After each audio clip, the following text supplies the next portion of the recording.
Կա մի թեմա, որից մենք փախչում ենք, որովհետև այն մեզ բացահայտում է։ Խոսքը մեր հանրային լեզվի մասին է, մեր քաղաքական խոսքի, մեր սոցիալական ցանցերի, մեր ընտանեկան վեճերի, մեր կրոնական քննարկումների, մեր ազգային բնավորության այն կողմերի մասին, որտեղ կարծիքը շատ արագ դառնում է կռիվ, վեճը վիրավորանք, քննադատությունը քինախնդրություն։ Մենք սիրում ենք ասել հայերն ուղղակի տաքարյուն են, բայց այս արտահայտության մեջ կա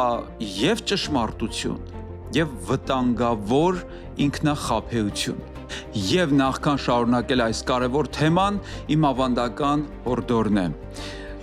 Եթե հավանում ես նման տեսանյութերը և ուզում ես, որ շատերը տեսնեն, չմոռանաս դնել լայքի նշանը, բաժանորդագրվել այս ալիքին և քո մեկնաբանությամբ ակտիվ լինել, մեկնաբանության պատուհանում կիսվել քո կարծիքով։ Դու պարտավոր չես դա անել, բայց եթե անես, ես շնորհակալ կլինեմ։ Իսկ հիմա շարունակենք։ Ճշմարտությունն այն է, որ մենք իսկապես հուզական ժողովուրդ ենք, դա անհերքելի փաստ է։ Մենք հեշտությամբ ենք ոգևորվում, հեշտությամբ ենք լաց լինում, հեշտությամբ ենք սիրում, հեշտությամբ ենք վիրավորվում, հեշտությամբ ենք նաև բարկանում։ Մեր լեզուն հագեցած է զգացմունքով։ Մեր երգերը, մեր աղոթքները, մեր ողբը, մեր հայրենասիրությունը, մեր ընտանիքի մասին պատկերացումները, ամեն ինչի մեջ շատ ուժեղ հուզական լիցք կա։ Բայց ինքնախաբեությունն այն է, երբ մենք մեր հուզական անկարգապահությունը ներկայացնում ենք որպես ազգային խառնվածք։ Երբ ասում ենք, դե մենք հայ ենք, դրա համար էլ այդպես ենք իրար հետ խոսում։ Ոչ, դա բացատրություն չէ, դա կեղծ արդարացում է։ Հայ լինելը չի նշանակում չկարողանալ զսպել սեփական լեզուն, չի նշանակում չկարողանալ խոսել առանց հայհոյելու։ Հայ լինելը չի նշանակում գաղափարը քննարկելու փոխարեն մարդու անձը քննարկել։ Հայ լինելը չի նշանակում ամեն քննադատություն ընդունել որպես վիրավորանք և թշնամանք։ Հայ լինելը չի նշանակում նախ բղավել, հետո մտածել։ Այսօր ուզում եմ շատ հստակ հարց դնել. ինչու մեզ մոտ զրույցը, բանավեճը հաճախ չի մնում գաղափարի դաշտում, այլ արագ անցնում է անձնական տիրույթ։ Ինչու քաղաքական քննարկումը դառնում է անպատվություն և կռիվ։ Ինչու սոցիալական ցանցերում մեկը կարծիք է գրում, իսկ մյուսը անմիջապես պատասխանում է և հարձակվում է ոչ թե փաստարկով, այլ հայհոյանքով։ Եվ ամենակարևորը, ինչ անել, երբ քեզ հայհոյում են, քեզ վիրավորում են, քո անձին են կպնում։ Ինչպես պահել քեզ այնպես, որ ամիգդալան ուղեղի սթրեսի կենտրոնը չխեղդի քո նախաճակատային կեղևը, որը պատասխանատու է տրամաբանության և ողջախոհության համար։ Ինչպես չդառնալ նույն թույնի և մաղձի մասնակիցն ու տարածողը, որը գեներացվում է հասարակության մեջ, հատկապես սոցիալական ցանցերում։ Նախ սկսենք ուղեղից։ Մարդու ուղեղում կա մի համակարգ, որը շատ արագ է արձագանքում սպառնալիքին։ Դրա մեջ կարևոր դեր ունի ամիգդալան։ Ամիգդալան ուղեղի այն հատվածներից է, որը գնահատում է վտանգն ու սպառնալիքը։ Նա պատասխանում է հետևյալ հարցին. սա ինձ վնասում է, թե ոչ, սա սպառնալիք է, թե ոչ։ Երբ մեկը քեզ վիրավորում է, ուղեղդ դա հաճախ չի ընկալում պարզապես որպես բառ կամ կարծիք։ Ուղեղը դա կարող է ընկալել որպես հարձակում, ոչ թե ֆիզիկական, այլ սոցիալական հարձակում։ Իսկ մարդու համար սոցիալական անվտանգությունը շատ խորքային բան է։ Մարդը միայն մարմին չէ։ Մարդը նաև հեղինակություն է, պատիվ է, անուն է, տեղ է ու դիրք է համայնքի մեջ։ Եվ երբ քեզ ասում են դու ոչինչ չես հասկանում, դու դավաճան ես, դու ծախված ես, դու անգրագետ ես, քո ուղեղի հին պաշտպանական համակարգերը կարող են մի անգամից միանալ։ Սիրտը սկսում է արագ խփել, մկանները ձգվում են, շնչառությունը փոխվում է, դեմքը փոխվում է նույնպես, լարվում է, միտքը նեղանում է եւ այդ պահին մարդը սկսում է ոչ թե մտածել, այլ պաշտպանվել։ Եվ այստեղ կարևոր դեր ունի նախաճակատային կեղևը։ Սա ուղեղի այն հատվածներից է, որը կապված է ինքնակարգավորման, որոշման, հետևանքները հաշվարկելու, բարոյական դատողության եւ խոսքը զսպելու հետ։ Պարզ ասած, ամիգդալան ասում է. հարվածիր, նախաճակատային կեղևն ասում է. սպասիր, մտածիր, արժե, ուր է դա քեզ տանելու, սա քեզ պատիվ կբերի, թե կխայտառակի։ Շատ հանցագործություններ, մասնավորապես բռնություններ եւ սպանություններ կատարվել են ամիգդալայի թելադրանքով եւ ուղեղի նախաճակատային կեղևի ճնշման ներքո։ Մարդը չի հասցնում բանական ձևով մտածել, չի հասցնում տրամաբանել, չի հասցնում ողջախոհ լինել, երբ որ արդեն նա դարձել է ամիգդալայի իր սթրեսի կենտրոնի զոհը։ Եվ մարդու հասունությունը մեծ մասամբ երևում է հենց այս երկու համակարգերի հարաբերության մեջ։ Ոչ թե նրանում, թե նա երբեք չի բարկանում։ Բարկությունը ինքնին մեղք չէ եւ ինքնին հիվանդություն չէ, դա մեր բնական ռեակցիան կարող է լինել։ Բարկությունը պարզապես ազդանշան է, բայց երբ բարկությունը նստում է քո կյանքի ղեկին, մարդը սկսում է վթարներ անել բառերով, որոշումներով, հարաբերություններով, երբեմն նաև գործողություններով։ Հայկական, քաղաքական եւ սոցիալական դիսկուրսի հիվանդությունը հենց սա է։ Մեզ մոտ շատ հաճախ ամիգդալան խոսում է ավելի արագ եւ բարձր, քան նախաճակատային կեղևը հասցնում է մտածել եւ վերլուծել։ Մարդը դեռ չի հասկացել դիմացինի փաստարկը, բայց արդեն պիտակ է կպցրել։ Դեռ չի ստուգել տեղեկությունը, բայց արդեն դատավճիռ է կայացրել։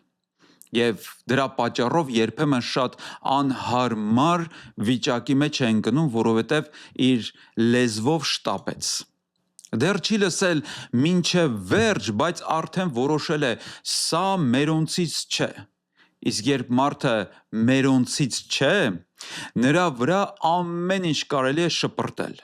Սա շատ վտանգավոր հոգեբանական մեխանիզմ է։ Երբ մարդուն դադարում ես տեսնել որպես մարդ եւ սկսում ես տեսնել որպես ինչ որ ճամբարի ներկայացուցիչ, կուսակցության ձայն, թշնամու գործիք, ազգի վնասատու, այդ պահին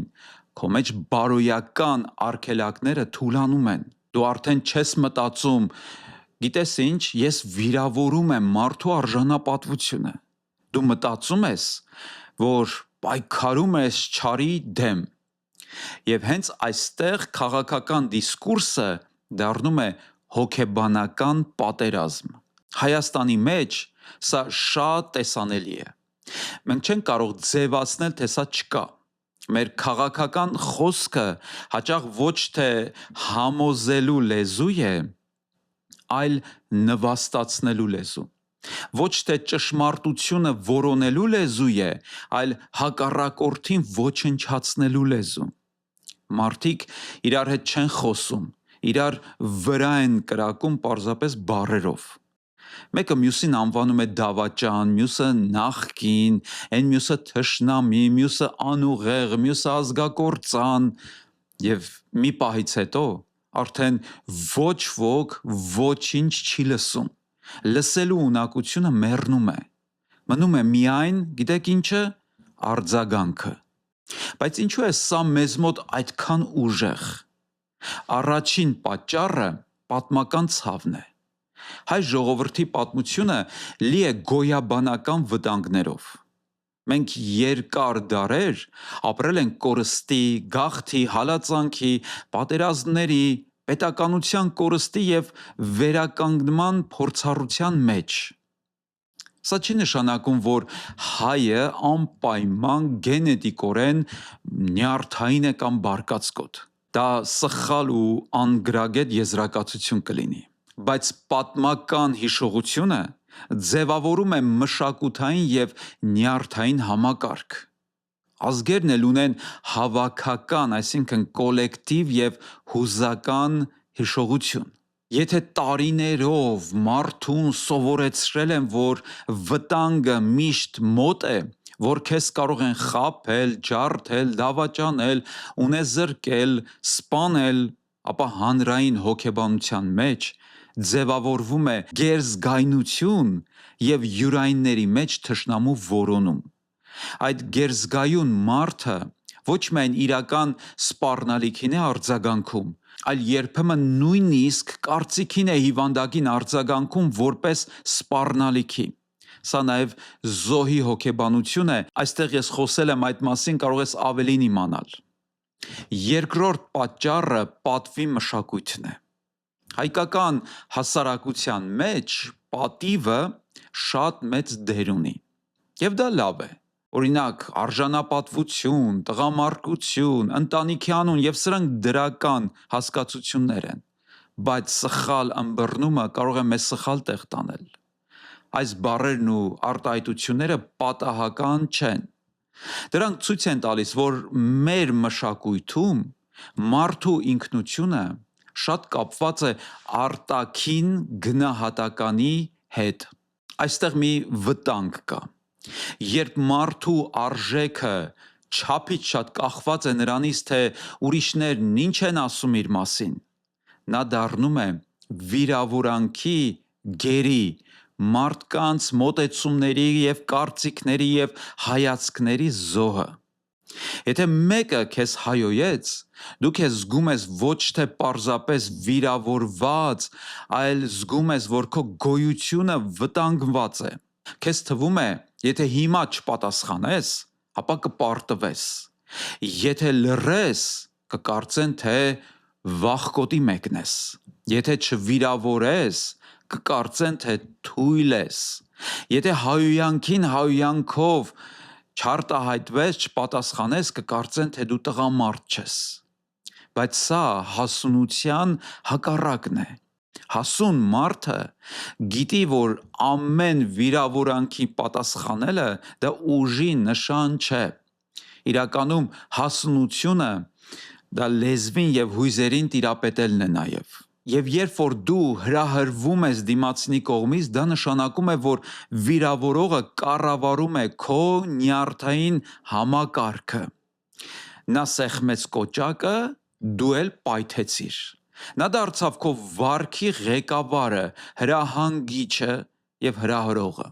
Այս ցավալի դրության երրորդ պատճառը կրթության պակասն է։ Մենք դպրոցներում հաճախ սովորում ենք անգիր անել, բայց քիչ ենք սովորում փաստարկել։ Սովորում ենք ճիշտ պատասխան գտնել, բայց քիչ ենք սովորում լսել սխալ կարծիքը առանց մարդուն ատելու։ Սովորում ենք պաշտպանել մեր տեսակետը, բայց քիչ ենք սովորում վերանայել այն այլ տեսանկյունից եւ այլ տեսանկյունից այն դիտարկել, որովհետեւ միշտ չի, որ իմ կարծիքը կարող է ճիշտ լինել, եւ միշտ չէ, որ իմ կարծիքը իմ ինքնությունն է։ Մեզ մոտ կարծիքը հաճախ դառնում է ինքնության մաս։ Դրա համար էլ, երբ մեկը քննադատում է մեր կարծիքը, մենք լսում ենք ոչ թե քո միտքը սխալ է արտահայտությունը, այլ դու ես սխալ։ Մարդ չի ասում իմ կարծիքը կամ տեսակետը ճիշտ է, ասում է ես եմ ճիշտը։ Իսկ երբ նրա կարծիքը չի ընդունվում, մտածում է ինձ մերժեցին։ Սա է հայկական բանավեճի գլխավոր ցավը։ Մենք միտքը, գաղափարը, կարծիքը չենք բաժանում մարդուց եւ փոխարեն գաղափարը քննարկենք, սկսում ենք մարդուն քննարկել։ Եվ մարդը ասում է, ես համաձայն չեմ քո քաղաքական գնահատականի հետ, դիմացինը հետևյալն է լսում, ուրեմն դու արհամարում ես ինձ։ Մարդը կարող է ասել քո փաստարկը թույլ է, բայց դիմացինը հետևյալն է լսում, դու թույլ ես, դու անխելք ես եւ քո մոտեցումը ոչ մեկի պետք չէ։ Եվ հենց այդտեղ սկսվում է ոչ թե քննարկում, այլ ինքնապաշտպանություն եւ հարձակում։ չորրորդ պատճառը, հիմա չորրորդ պատճառը, դա սոցիալական ցանցերի ալգորիթմային միջավայրն է։ Սոցիալական ցանցերը չեն պարգևատրում ամենախոհեմ մարդուն, դրանք հաճախ պարգևատրում են ամենազայրացնող արտահայտությունը։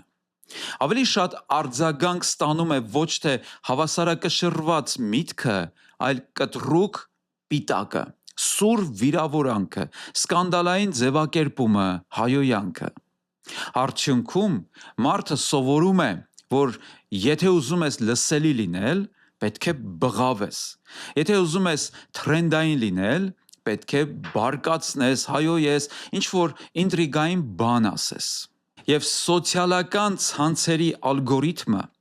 ավելի շատ ծառայում է հույզերի համար, քան գաղափարների համար։ Այն ստեղծված է մանիպուլացնելու մարդկանց հույզերը եւ հեշտ կառավարելի դարձնելու մարդկանց, ազդելու նրանց կարծիքների եւ որոշումների վրա։ Եվ այսպես հասարակությունը դառնում է հուզական շուկա, որտեղ ամենաշատ վաճառվող ապրանքը զայրույթն է, հայոյանքը, սև PR-ը։ Հիմա հարց հետևյալն է. ինչ անել, երբ քեզ հայոյում են, երբ վիրավորում են քո անձը, երբ քո դեմքը, ընտանիքը, հավատքը, քաղաքական դիրքորոշումը, անցյալը, ճաշակը, կողմնորոշումը, լեզուն, կրթությունը, անգամ քո արտաքինն է դարձնում հարցակման առարկա։ Առաջի խորհուրդը սա է. մի շտապիր պատասխանել։ Սա պարզ է հնչում, բայց սա նեյրոհոգեբանական պատերազմ է։ Առաջին 10 վայրկյանը շատ կարևոր է։ Այդ պահին քո մարմինը ուզում է արձագանքել, քո մատները ուզում են գրել, քո լեզուն ուզում է կտրել, քո սիրտը ուզում է ապացուցել, որ դու թույլ չես, բայց հենց այդ պահին պետք է անել ամենահասուն գործողությունը՝ դադար վերցնել։ Իսկ դադարը թուլություն չէ, դադարը իշխանություն է։ Դու կարող ես ներսում ասել. հիմա իմ ամիգդալան ակտիվացել է։ Սա իմ առաջին արձագանքն է, ես հիմա սթրես եմ տանում, եւ ինչ էլ որ ասեմ, սխալվելու եմ։ Եվ ես պարտավոր չեմ իմ առաջին արձագանքը դարձնել իմ վերջին որոշումը։ Սա շատ կարևոր նախադասություն է։ Ես պարտավոր չեմ իմ առաջին իսկ պատահած իմ մեջ հարուցած արձագանքը դարձնել իմ վերջին որոշումը, որը կարող է ինձ, եթե ոչ կործանել, ապա վնասել։ Հիշենք Հիսուսին խաչի վրա, երբ նրան հայոյում էին, անպատվում էին, բայց նա բարեխոսում էր նրանց համար։ Իսկ դրանից առաջ կանգնած Հերովդեսի եւ Պիղատոսի առաջ նա լուռ էր։ Երկրորդ խորհուրդս այդ ժամանակ ինչ անել հետևյալն է. անվանիր այն, ինչ կատարվում է քո ներսում։ Ասա քեզ. ես վիրավորվեցի, ես բարկացա, ես զգացի, որ ինձ նսեմացրին։ Ես ուզում եմ պատասխանել նույն կերպ։ Զգացմունքն անվանելը արդեն massամբ ակտիվացնում է մտածող ուղեղը, նախաճակատային կեղևը։ Երբ դու զգացմունքին անուն ես տալիս, դու դառնում ես դիտորդ, ոչ թե պարզապես կոնֆլիկտի կողմը, դու դառնում ես վերլուծող։ Եվ քո առողջ բանականությունը սկսում է աշխատել, քո տրամաբանությունը, քո ողջախոհությունը սկսում է աշխատել։ Դու այլևս ամբողջությամբ չես նույնանում բարկության հետ։ Դու ասում ես իմ մեջ բարկություն կա, բայց այդ բարկությունը իմ ինքնությունը չի։ Երրորդ խորհուրդը. շնչիր ավելի դանդաղ, քան մարմինդ է պահանջում։ Նկատել եք, երբ մարդ բարկանում է, իր շնչառությունը հաճախանում է։ Նա սկսում է ավելի արագ շնչել, ավելի հաճախ շնչել։ Ինչու է այդպես? Որովհետև մարմինը պատրաստվում է պայքարի։ Բայց եթե դու սկսում ես դանդաղեցնել շնչառությունդ, մարմնին ուղարկում ես հակառակ ազդանշան, այսինքն հանգստացիր, մի լարվիր, Թույլ մի տուր, որ վտանգը քեզ կառավարի, թույլ մի տուր, որ ուրիշի արձագանքը քո մեջ նմանատիպ արձագանք հարուցի։ Թույլ մի տուր, որ ուրիշը սեղմի քո նյարդային կոճակը։ Շնչառությունը պետք է դարձնել խորհրդավոր մի տեխնիկա։ Ուղղակի 3 անգամ դանդաղ շունչ քաշիր եւ ավելի երկար արտաշնչիր։ Շնչիր եւ երկար արտաշնչիր։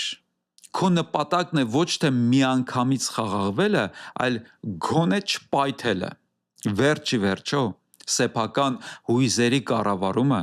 ավելի արժեքավոր բան է, քան դիմացինին կառավարելը։ 4-րդ խորհուրդս. տարբերիր վիրավորանքը քննադատությունից։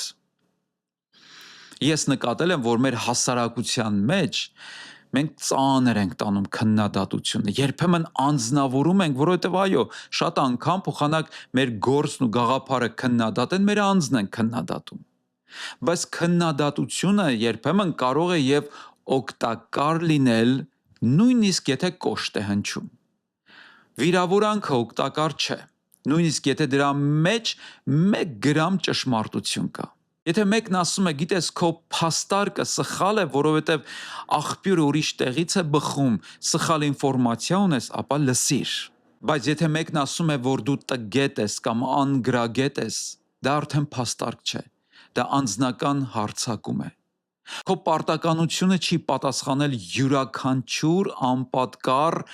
մարդու եւ անտակտ գրառման, բայց քո պատասխանատվությունն է չդառնալ նրանց նման։ 5-րդ խորհուրդս, թե ինչ անել այդ ժամանակ։ Պատասխանիր գիտակցությամբ, ոչ թե հույզով։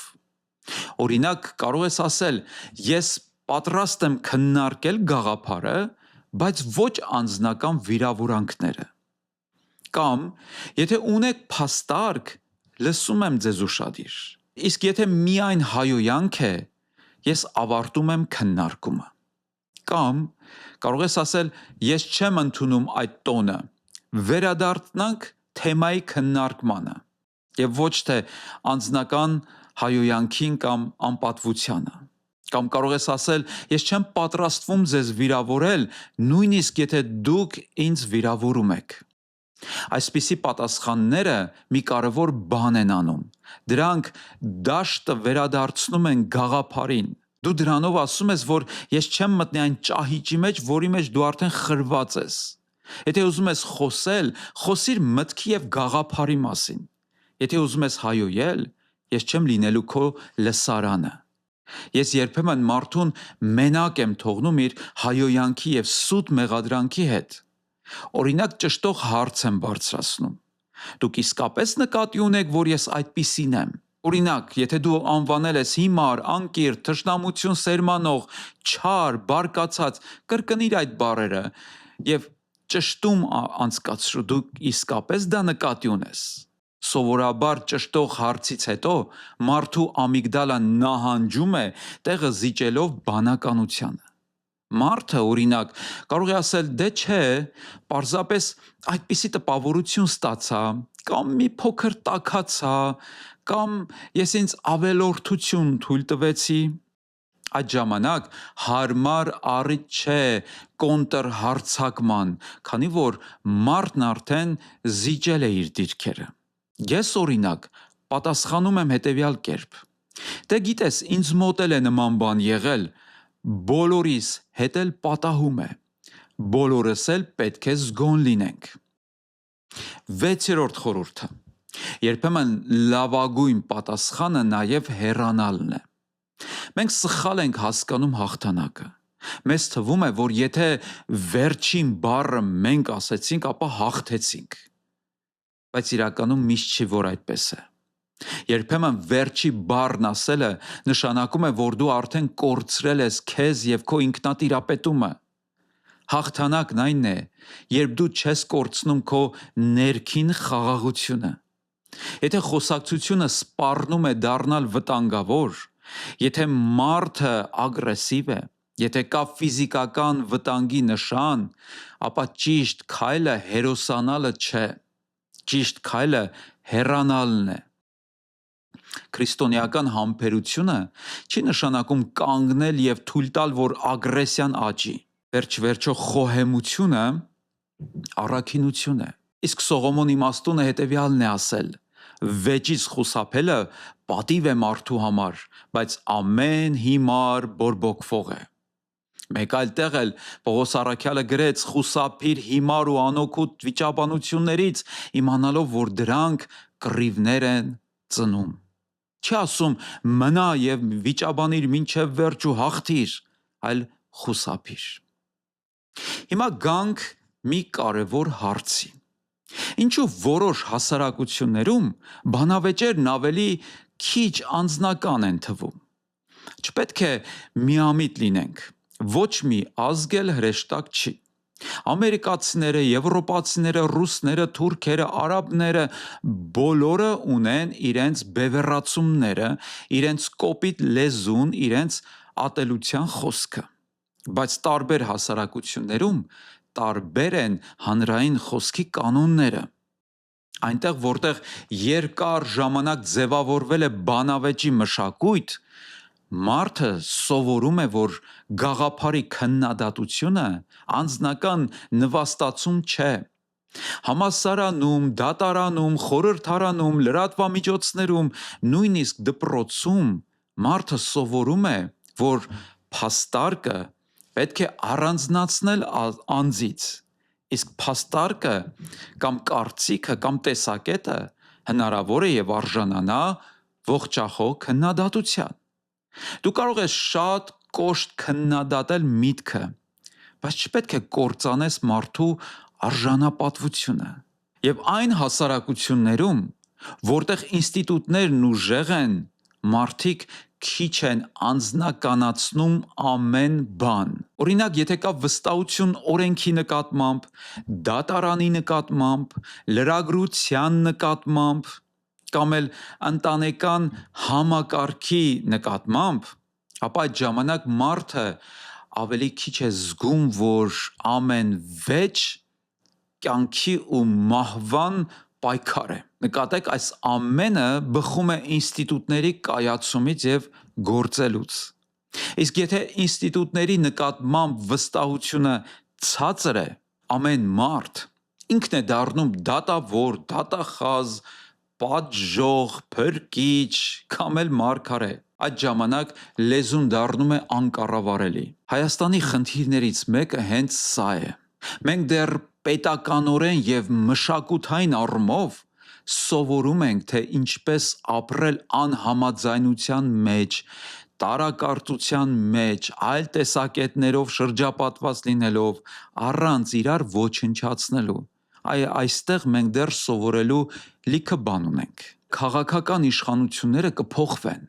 կուսակցությունները կգան ու կգնան, առաջնորդները կբարձրանան ու կընկնեն, բայց ժողովուրդը մնալու է իրար հետ։ Վաղը նույն փողոցում են քայլելու, նույն դպրոցում են սովորելու մեր երեխաները, նույն եկեղեցում ենք աղոթելու, նույն երկրում ենք ապրելու։ Եթե այսօր ամեն վեճում իրար անվանում ենք դավաճան, ապա վաղը ինչպես ենք միասին երկիր կառուցելու, ինչպես ենք նայելու իրար աչքերի մեջ։ Եթե մենք այսօր պատրաստ ենք ինչ-որ տեսակետի պատճառով իրար ոչնչացնել, ապա վաղ ինչ է անելու մեզանից հետո եկող սերունդը։ Եվ այստեղ ուզում եմ ասել մի շատ կտրուկ միտք։ Քաղաքական կուռքը մարդուն դարձնում է հոգեբանորեն կույր, երբ քաղաքական առաջնորդը, կուսակցությունը կամ էլ ինչ-որ գաղափարախոսություն դառնում է քո ինքնության կենտրոնը, քո ինքնության անբաժանելի մասը, դու այլևս չես պաշտպանում ինչ-որ տեսակետ կամ ինչ-որ ճշմարտություն,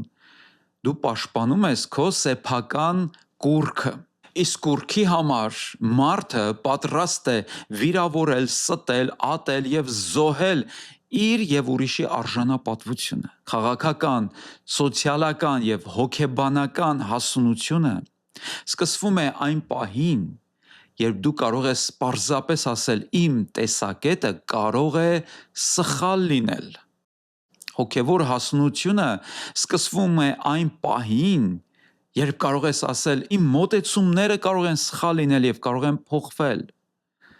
Վերջ-վերջո անառարկելի ճշմարտություն է միայն Աստծո խոսքը, իսկ մեր խոսքը քննության առարկա։ Մարդկային հասունությունը սկսվում է այն պահին, երբ կարող ես ասել ես չեմ զոհի մարդուն իմ կարծիքի համար։ Եվ հիմա ես ուզում եմ մի գործնական ճանապարհ առաջարկել։ Առաջինը՝ վարժեցրու դադարի, այսինքն պաուզայի մկանդ ամեն օր։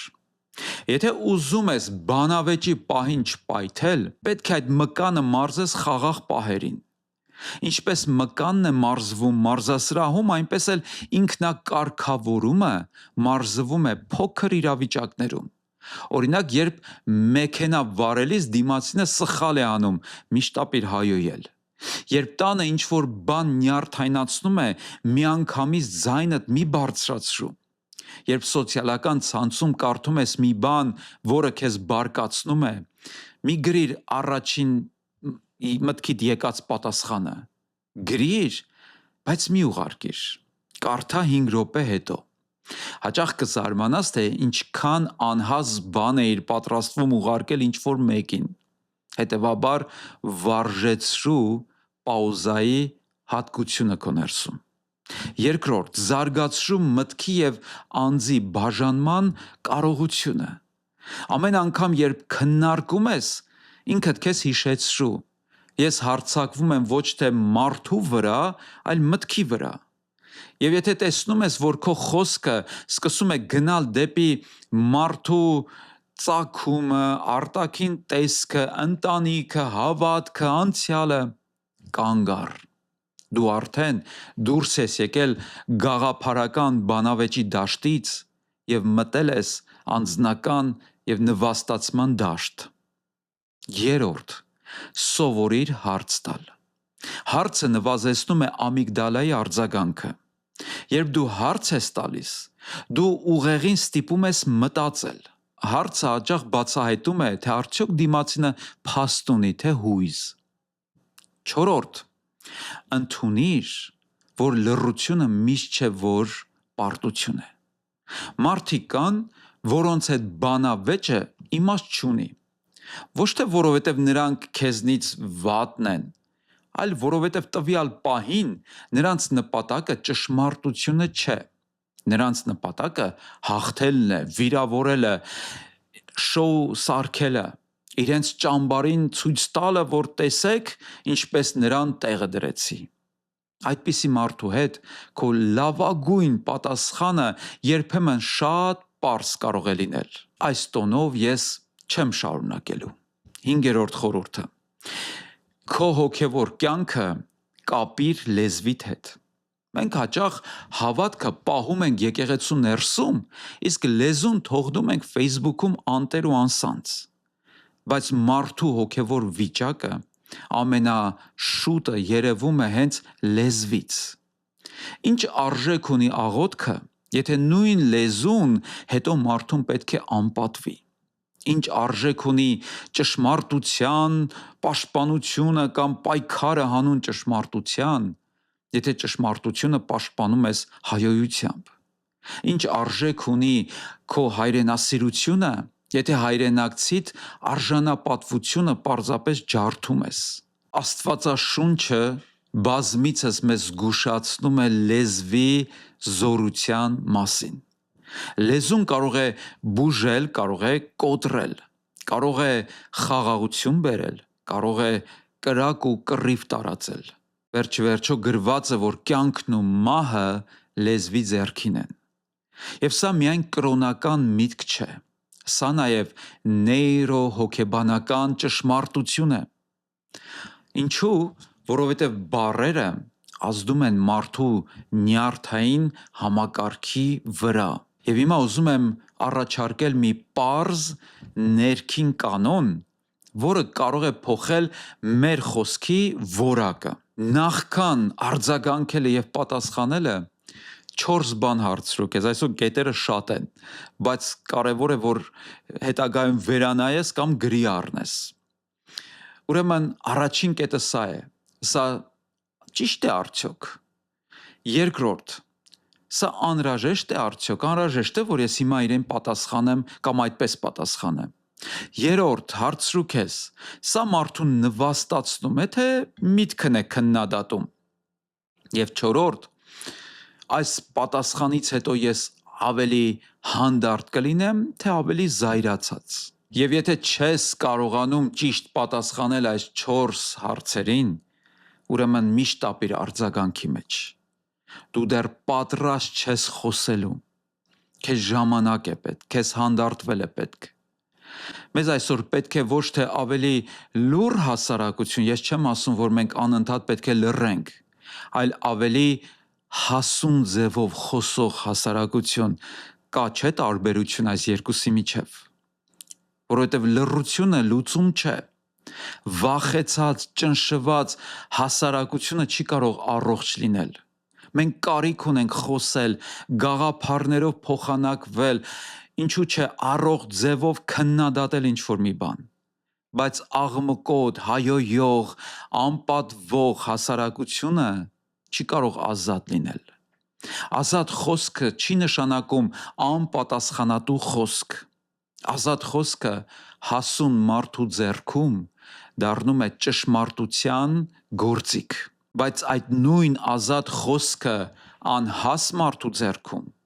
դառնում է վտանգավոր հոգեբանական քայքայիչ զենք եւ երբեմն էլ մասսայական ոչնչացման զենք։ Հայաստանի ապագան միայն սահմաններով, բանակով, տնտեսությամբ եւ օրենքներով չի որոշվելու։ Այն որոշվելու է նաեւ մեր լեզվով, խոսքով եւ վարքով։